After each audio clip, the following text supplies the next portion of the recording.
Le dernier quart d'heure de Smart Bourse, c'est le quart d'heure thématique. Le thème ce soir, c'est l'entrée en bourse d'Affluent Medical, prévue sur le marché parisien d'Euronext le 14 juin prochain. Et son PDG, Michel Finance, qui est à mes côtés en plateau. Michel Finance, bonsoir et bienvenue. Bonsoir. Déjà, parce qu'on parlait des introductions en bourse avec les invités précédents, c'est vrai qu'il y en a deux en moins. Deux opérations qui ont été suspendues, reportées, annulées. On verra ce qui se passe pour eux, notamment une grosse avec PHE Oscaro. Là, on est dans le secteur de la medtech. On va expliquer évidemment ce que fait Affluent Medical, mais déjà vous nous confirmez que vous serez bien coté le 14 juin prochain sur Euronext à Paris. Ah bah j'ai pas d'hésitation. Ouais. Pas d'hésitation, puisqu'en fait, comme on cherche à lever 33 millions, on a déjà 20 millions qui sont apportés aux garanties.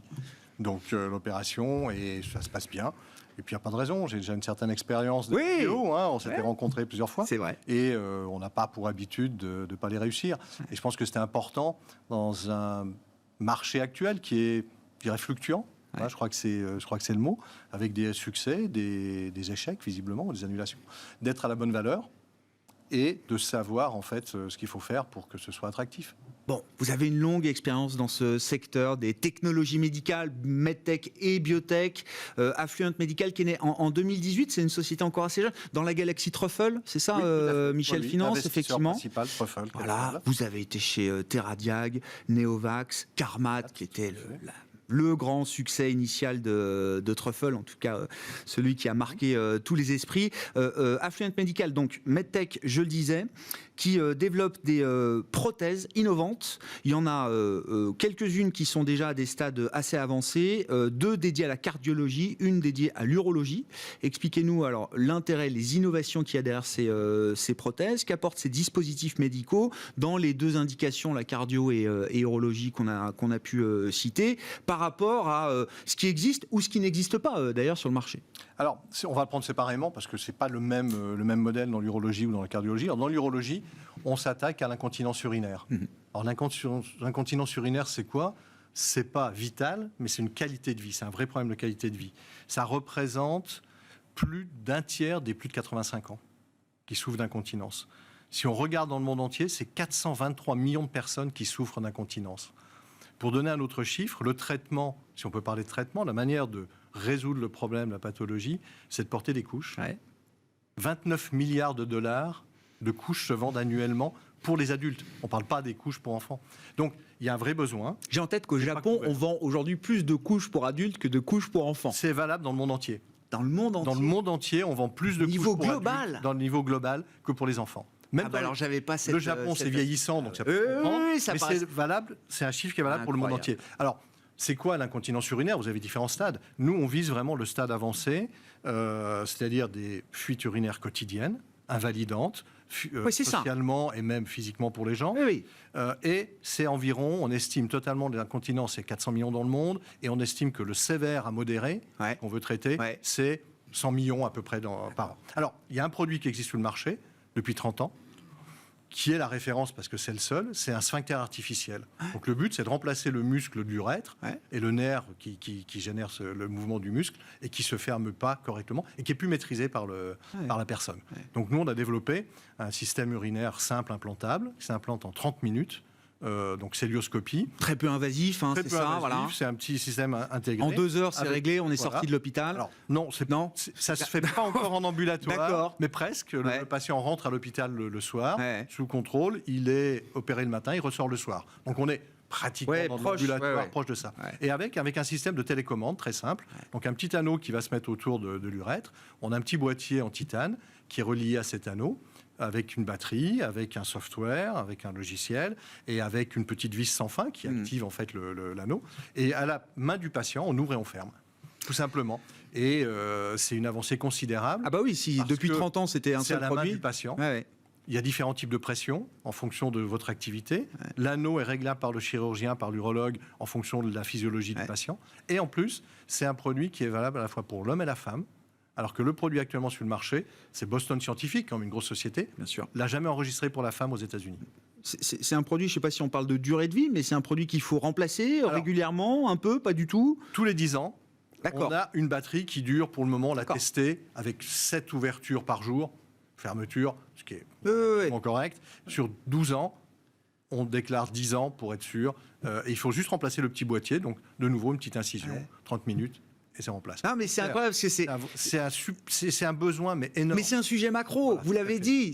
On parle de démographie en ce moment, avec le vieillissement de la population mondiale. Voilà, je retiens c'est un vrai souci et on espère vraiment le régler et aider les patients, parce que c'est une honte. C'est vraiment une maladie honteuse. Et c'est pour ça qu'elle n'est pas diagnostiquée correctement et pas bien traitée. Ouais, on peut tout à fait comprendre. C'est pas le produit qui vous rapportera tout de suite de l'argent. C'est plutôt dans les indications cardiaques. C'est ça que vous avez un produit qui arrivera peut-être. Il est prévu d'être sur le marché en 2023. Donc d'accord, on est en phase clinique. Ok. Alors la cardiologie, on est dans une indication qui est la régurgitation mitrale. Ouais. Bon, petit cours de cardiologie simple. Dans le cœur, on a 4 valves, dont la valve mitrale, on parle là. La valve mitrale, c'est ce qui fait passer le sang entre l'oreillette gauche et le ventricule gauche. Le ventricule gauche, on peut imaginer que c'est le moteur du cœur, puisque c'est ce qui va permettre de réalimenter l'ensemble des organes. Et donc, si vous avez une déficience à ce niveau-là, ça amène une insuffisance cardiaque. Et cette fois, on est vraiment sur une pathologie mortelle, invalidante. Pareil, prévalence, 2% de la population de plus de 30 ans. Donc, c'est une prévalence très forte, avec des gros besoins. Il y a 2 solutions. Quand vous avez cette régurgitation, en gros, ça veut dire la valve ne s'ouvre et ne se ferme pas bien. Le sang reflue. Alors, soit il reflue jusqu'au poumon, c'est un problème. Soit, en fait, il ne passe pas bien dans le ventricule travaille trop, se fatigue, insuffisance cardiaque. Mes cardiologues seraient... je pense que c'est important de bien comprendre. Oui, bien sûr. C'est cette pathologie-là. Et donc, il y a 2 solutions pour le traiter. Soit on répare la valve, soit on la remplace. Et nous, on a également une caractéristique, c'est qu'on a décidé de gérer les 2 problèmes. Donc, on a un produit de réparation et un produit de remplacement. D'accord. Et là, vous adressez quelle population? Alors, sur la population qui développe effectivement cette pathologie, ce type d'insuffisance, là aussi, il y a des insuffisances bénignes, modérées, beaucoup plus sévères. Avec quel taux de mortalité qu'on peut résoudre? Taux de mortalité important au fur et à mesure que ça se développe, ça traîne une insuffisance. Alors, il y a plusieurs types d'insuffisance. Bien sûr. Ça peut être dû à différents problèmes, ça peut être génétique, il peut y avoir des problèmes de bactéries, il peut y avoir des problèmes d'infractus, enfin, différents nombres de problèmes. Mais nous, ce que l'on traite, dans la réparation, l'intérêt, c'est qu'il existe des anneaux, tout simplement, qui viennent réduire la taille de la valve et donc limiter et arrêter la régurgitation. Le problème, c'est que la maladie, elle évolue. Mais l'anneau, il est fixe. Nous, on a inventé un anneau qui évolue avec la maladie. Et qui se règle après, en fonction de l'évolution, sans intervention chirurgicale, simplement avec un cardiologue en 30 minutes. Donc ça, c'est une première chose. La deuxième, peut-être un peu plus sophistiquée, c'est la valve mitrale. Vous savez qu'on remplace les valves aortiques actuellement, sans faire d'opération à cœur ouvert. Ça s'appelle la TAVI, la transcathéter aortic valve. Nous, on développe une valve mitrale transcathéter, implantable, sans opération à cœur ouvert, et qui permet de venir remplacer. Et quand on dit remplacer, c'est positionner un dispositif à la place de la valve, dans la valve malade.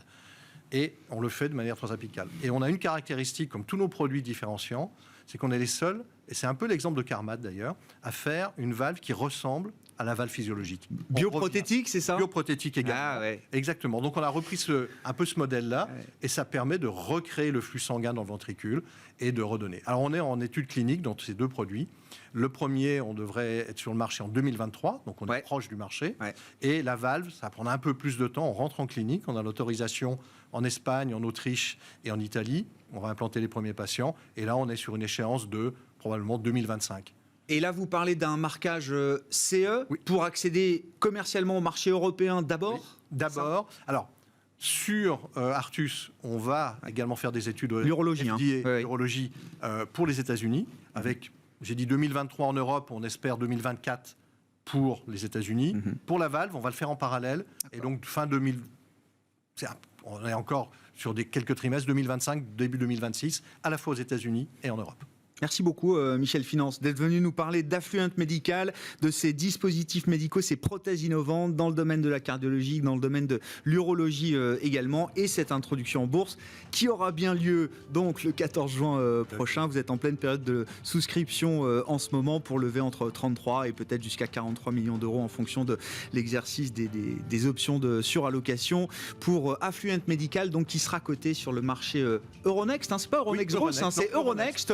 Des ambitions en termes de valorisation. Et voilà, c'est ça, le vrai marché parisien, pas l'antichambre d'Euronext. Non, ce sera Euronext tout court le 14 juin prochain. Michel Finance, le PDG d'Affluent Medical, qui était avec nous dans les derniers quarts d'heure de Smart Bourse ce soir sur Bismart.